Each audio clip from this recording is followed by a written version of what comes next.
আসসালামু আলাইকুম, শাম্মী আক্তার আর একটি ভিডিও নিয়ে চলে আসলাম। তো আজকে আমি রান্না করে দেখাবো হাত মাখা পাঙাশ মাছটা হচ্ছে পুঁই শাক আর আলু দিয়ে হাতে মেখে রান্না করব। এই পাঙাশ মাছটা 2 পিস থাকলেও পরিবারের সবার জন্য রান্না হয়ে যাবে। তো দেখুন আমি রান্নাটা কীভাবে করছি। তো এই যে এখানে দেখুন 4 পিস পাঙাশ মাছ নিয়েছি। এটা নদীর পাঙাশ মাছ ছিল, অনেকেরই অপছন্দ, তবে এইভাবে আশা করছি ছোটো বড় সবার অনেক ভালো লাগবে খেতে। তো এই যে আমি ছোট ছোট পিস করে কেটে নিছি, 4 পিস মাছ আমি এভাবে কেটে নিছি। তো এই রান্নাটাতে মূলত এইভাবে ছোট ছোট পিস করে মাছটা কেটে নিতে হবে।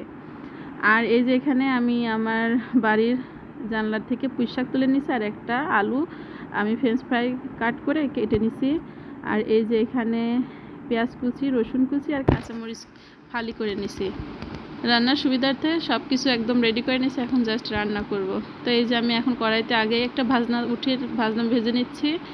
তো একটু তেল দিয়ে সামান্য পেঁয়াজ রসুন দিয়ে তার ভিতরে গরম মশলা দিয়ে আমি এখন একটু ভেজে নেব। হালকা বাদামি হলে এতে আমি দিয়ে দেব জিরা দিয়ে ভেজে আমি ভাজনাটা উঠিয়ে নিব। তা আপনারা যারা যারা আমার চ্যানেলে ভিডিও দেখেন সবাই জানেন আমি কিন্তু তরকারিতে ভাজনা ইউজ করি। এটা অনেকটা মজা করে দেয়, রান্নার স্বাদটা অনেক গুণে বাড়িয়ে দেয়। তো এটা জিরাটা দিয়ে আমি এখন এটা তুলে নিব। শিলপাটা এটা বেটে সাইড করে রেখে দিব, এটা রান্নার একদম শেষে ইউজ করব। তো এই যে আমি এখন আরেকটা কড়াইতে সেই কেটে ধুয়ে রাখা পুঁই শাক আর আলুটা আমি এখন দিয়ে দিলাম। দিয়ে এতে আমি এখন মশলাগুলা সবগুলা দিয়ে দিব। ফার্স্টে আমি দিব হচ্ছে পেঁয়াজ কুচি, তারপরে দিব মরিচের ফালি, দিয়ে এখন হলুদের গুঁড়া, ধনিয়া গুঁড়া, মরিচের গুঁড়া আর হচ্ছে লবণ দিয়ে আমি ভালো করে সাদা তেল দিয়ে, আমি সরিষার তেল আজকে ইউজ করব না, আমি আজকে দিব সয়াবিন তেল দিয়ে ভালো করে হাত দিয়ে মেখে নিব। তো আমার চ্যানেলের ভিডিওগুলি যদি ভালো লেগে থাকে, আমি সবসময়ই চেষ্টা করি একদম সিম্পল রান্না করার, সাধারণ রান্না অসাধারণ টেস্ট আনতে।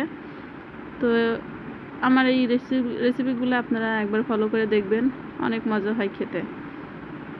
তো বাসাতে যদি অল্প 2-1 টুকরো মাছ থাকে, 2-1 পিস মাছ দিয়ে আপনারা এইভাবে বাড়ির সবার জন্য এই তরকারিটা বানিয়ে নিতে পারবেন। খেতেও যেমন মজা, দেখতেও অনেক লোভনীয় হয়।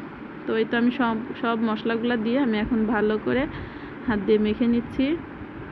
এটা একটু বেশিক্ষণ ধরে মাখাবেন, মেখে আমি এটা মাছ দিয়ে দিব।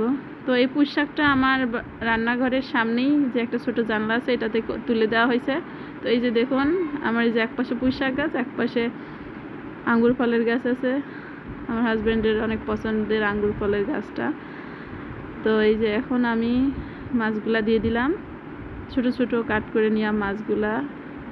পাঙাশ মাছ অনেকেই পছন্দ করেন না, তো ওইভাবে রান্না করে দেখবেন, সত্যি অনেক মজা লাগে খেতে। তো এতে এখন মাছটাকে ওইভাবে তরকারির সাথে মশলা দিয়ে ভালো করে মেখে পানি দিয়ে দিব। পানি দিয়ে চুলার জালটা অন করে দিয়ে আমি ভালো করে জাল করে নিব।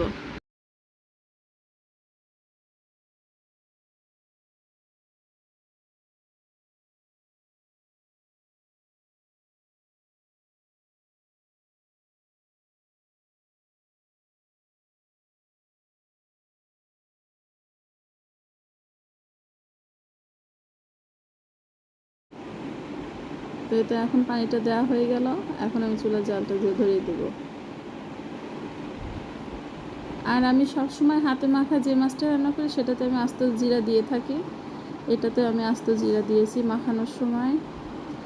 আমার চ্যানেলের ভিডিওগুলি ভালো লাগলে প্লিজ একটা সাবস্ক্রাইব করে দিবেন। তো এই যে দেখুন জালটা ধরানোর পরে এখন তরকারিতে বলক চলে আসছে। এখন আমি সেই আগে থেকে বেটে রাখা সেই ভাজনাটা শিলপাটায় বেটে রাখছি, সেটা আমি এখন দিয়ে দিলাম তরকারিতে। দিয়ে ভালো করে তরকারিটা নাড়াচাড়া করে তারপরে আমি এখন চুলার উপর দিয়ে বসিয়ে রাখবো, ভালো করে জাল করে নিব। ঝোলের পানিটা শুকিয়ে আসা পর্যন্ত অপেক্ষা করব। তো আমার ফেসবুকে একটা পেজ আছে, এখন যদিও দেখা যাচ্ছে না, তো ফেসবুকে আমার এই ইউটিউবের সেম নাম দিয়েই খোলা আছে, শাম্মী আক্তার। ওখানেও আমার বিভিন্ন রান্নার ভিডিও আছে, আপনারা চাইলে দেখে আসতে পারেন।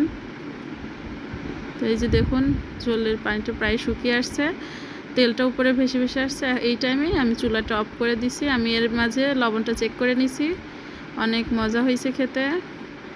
এই যে গরম ভাতের সঙ্গে পরিবেশন করতে আসলে অসাধারণ লাগে খেতে। তো এই যে দেখুন আমার রান্নাটা হয়ে গেছে। কেমন হয়েছে আশা করি সবাই জানাবেন। আজকে এই পর্যন্ত। আল্লাহ হাফেজ, সবাই ভালো থাকবেন।